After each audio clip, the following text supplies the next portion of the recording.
ओम नमः शिवाय, जय महाकाल। आप सबको पता है कि वैशाख महीने की प्रदोष आ रही है और इस पूरी वीडियो में हम लोग प्रदोष पे करने वाले 5 सबसे प्यारे उपाय की बात करेंगे, जो कि पूज्य गुरु जी की कथा से सुन के बहुत अच्छे से आपको बताऊंगा कैसे करना है इन सभी उपायों को। ठीक है, तो पहले उपाय की हम लोग बात करेंगे जो कि आपको 7 कांटे से करने होंगे।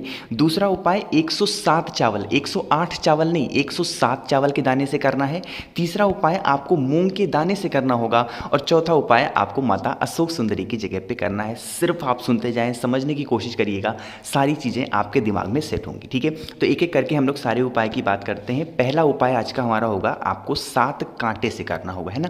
कहोगे भैया कांटे तो हम ले लें, लेकिन इससे हमको सबसे पहले तो फ़ायदा बता दो कि फ़ायदा क्या है, बेनिफिट क्या है। देखो, जैसे जो कांटा होता है, अगर आप महादेव के शिवलिंग के ऊपर समर्पित कर देंगे ना, तो आपके जीवन के जो कांटे हैं ना, वो महादेव ले लेंगे और आपको महादेव सारी खुशियां दे देंगे। ठीक है, प्रदोष के दिन वैशाख के महीने की इसको जरूर करिएगा। ठीक, तो कैसे करना है समझो। स्क्रीन पर आपको बेल का पेड़ दिख रहा है ना, लेकिन जो बेल का पेड़ होता है इसमें देखो छोटे छोटे कांटे भी आपको दिख रहे होंगे, दिख रहे हैं ना। तो आपको ये जरूरी नहीं कि नया नया ही कांटा, किसी भी दिन का तोड़ा हुआ कांटा आप अपने घर में ला करके रख लें और प्रदोष के दिन इस उपाय को कर लेना। ठीक है, कांटा लेना, बेल के 7 कांटे। ठीक है, कांटा ले लिया।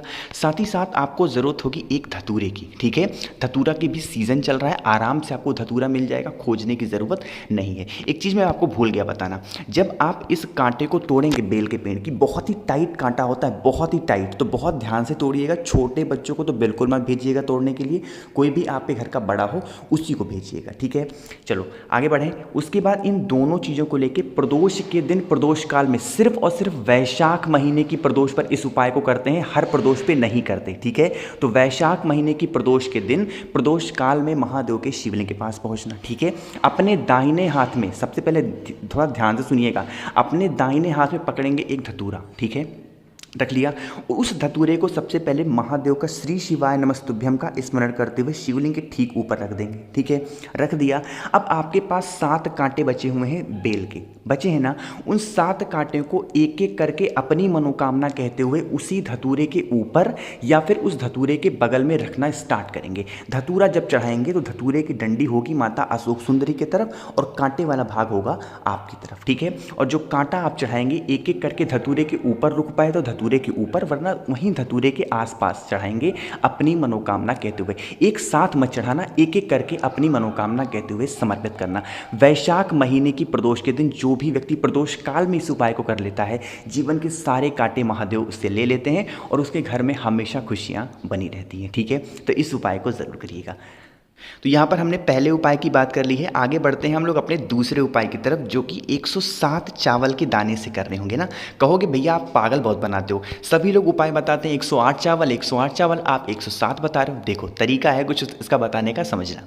ठीक है, देखो सबसे पहले समझेंगे कि इस उपाय को करने से बेनिफिट क्या है, फ़ायदा क्या है। ऐसे थोड़ी कोई कर लेता है, कुछ देखता है ना तब तो करता है।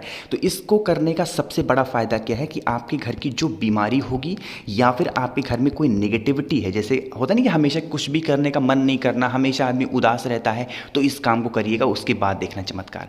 देखो क्या करना, 108 चावल के दाने लेना। अभी बताता हूँ 107 क्यों लिखा अभी। ठीक है, 108 चावल के दाने लेना। ठीक है, जो कहीं से टूटे हुए ना हो, बिल्कुल खड़े खड़े लेना। ले लिया 108 चावल के दाने।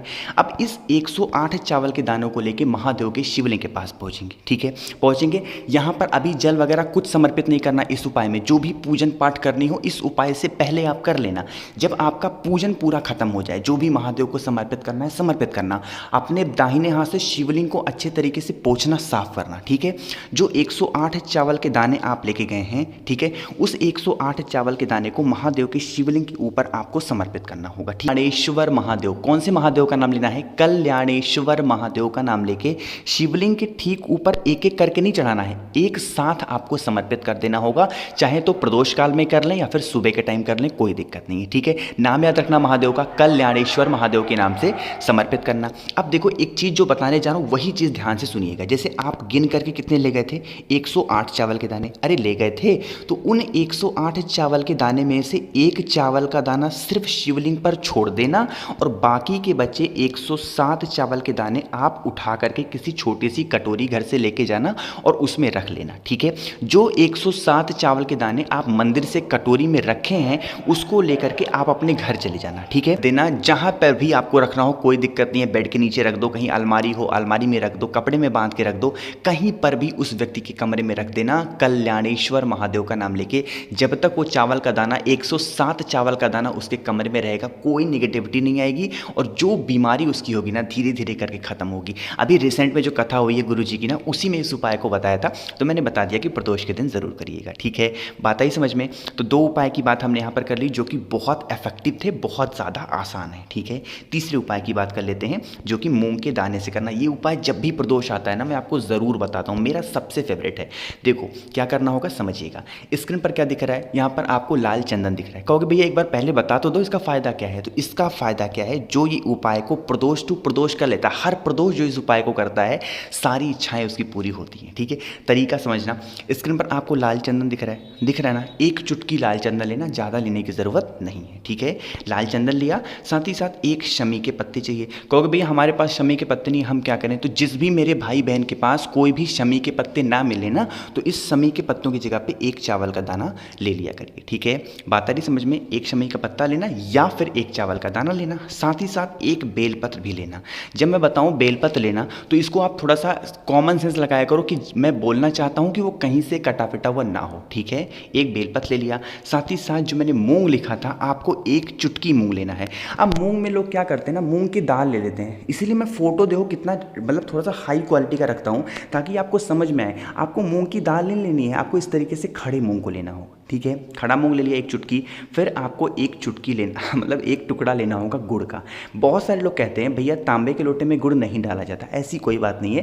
तांबे के लोटे में सिर्फ और सिर्फ दूध नहीं डाला जाता, बाकी आप कुछ भी डाल सकते हैं। ठीक, जो भी चीज़ें मैंने आपको बताई इसमें सबसे पहले अपने घर से जल भरना, जितनी चीज़ें मैंने बताई सारी चीज़ों को इसमें डाल देना और इस कलश को लेके प्रदोष के दिन प्रदोष काल में महादेव के शिवलिंग के पास पहुँचना। पहुँचने के बाद नियम समझो, खड़े किधर होगे, उत्तर दिशा की तरफ।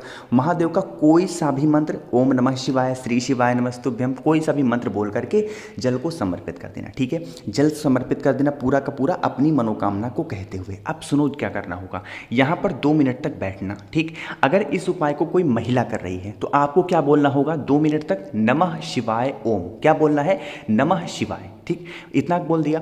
अगर कोई पुरुष इस उपाय को कर रहा है तो वो ओम नमः शिवाय बोलेगा। ठीक है, अगर स्त्री बोल रही है तो नमः शिवाय, अगर पुरुष कर रहा है इस उपाय को तो ओम नमः शिवाय। लेकिन अगर पति पत्नी दोनों साथ में मंदिर गए हैं तो आपको ओम नमः शिवाय ही बोलना होगा। ठीक है, 3 चीज़ें हैं, 3 तरीकों से बोलना होगा और जो भी आपके विश हो महादेव पूरी ज़रूर करेंगे। ठीक है, तो 3 उपाय की बात हमने यहाँ पर कर ली है और अब इस उपाय के सबसे आखिरी उपाय की बात करते हैं जो कि आपको माता अशोक सुंदरी के स्थान पे करना होगा। प्यारा सा उपाय है, लेकिन अब उससे पहले आप वीडियो को लाइक कर दीजिए। आवाज़ जो भी लोग पहली बार सुन रहे हैं चैनल को सब्सक्राइब ज़रूर करिएगा। ठीक है, थोड़ा सा नियम समझेंगे, बहुत ही विस्तार से बता रहा हूँ, सुनिएगा। देखो ये जो स्थान होता है किसका होता है, माता अशोक सुंदरी का स्थान। अरे होता है, तो क्या करेंगे, एक बेलपत्र लीजिएगा। ठीक है, उस एक बेलपत्र को माता अशोक सुंदरी के स्थान पर समर्पित करना। ठीक है, श्री शिवाय नमस्तुभ्यम का स्मरण करते हुए।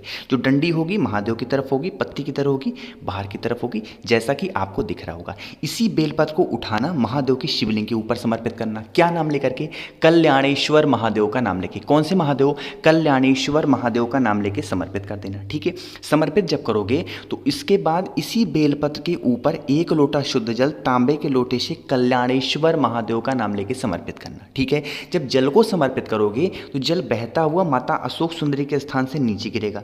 जिस कलश से जल को चढ़ाया है वही कलश यहाँ पे लगा करके जल को रोक लेना। और जो भी व्यक्ति आपके घर में बीमार हो, चाहे आप बीमार हो या फिर जो भी व्यक्ति बीमार हो, उस कलश का जल ले जाकर के 7 बार, चाहे तो 1-1 बूंद पिला दो, 1-1 चम्मच पिला दो, जितना भी रोक पाए हो। किसका नाम लेके, कल्याणेश्वर महादेव का नाम लेके। जैसे 1 घूंट पिलाया कल्याणेश्वर महादेव की जय, दूसरा पिलाया कल्याणेश्वर महादेव की जय, यानी कि उसी कलश का जल 7 बार बीमार व्यक्ति को पिला देना। उसकी बीमारी धीरे धीरे करके खत्म जरूर होगी। और एक नियम बना लो कि जब आप मेडिसिन खाओ, दवा खाओ, तो एक बार कल्याणेश्वर महादेव के नाम से दवा खाना स्टार्ट करो, दवा धीरे धीरे करके छूटना शुरू हो जाएगी। ठीक है, तो ये हमने 4 उपाय बताए आपको। उम्मीद करता हूँ सारी चीज़ें आपको बहुत अच्छे तरीके से समझ में आई होंगी। अगर कुछ पूछना हो, नहीं समझ में आए तो बिल्कुल परेशान ना हो, नीचे कमेंट में पूछिएगा, मैं पूरी कोशिश करूँगा रिप्लाई करने की। मुझसे फ़ोन पे बातें करनी है तो इंस्टाग्राम पे फॉलो कर लो, द नेचुरल प्लैनेट 108 आवाज़। जो भी लोग पहली बार सुन रहे हैं चैनल को सब्सक्राइब करिएगा और हाँ, वीडियो लाइक ज़रूर किया करिए। ओम नमः शिवाय, जय महाकाल।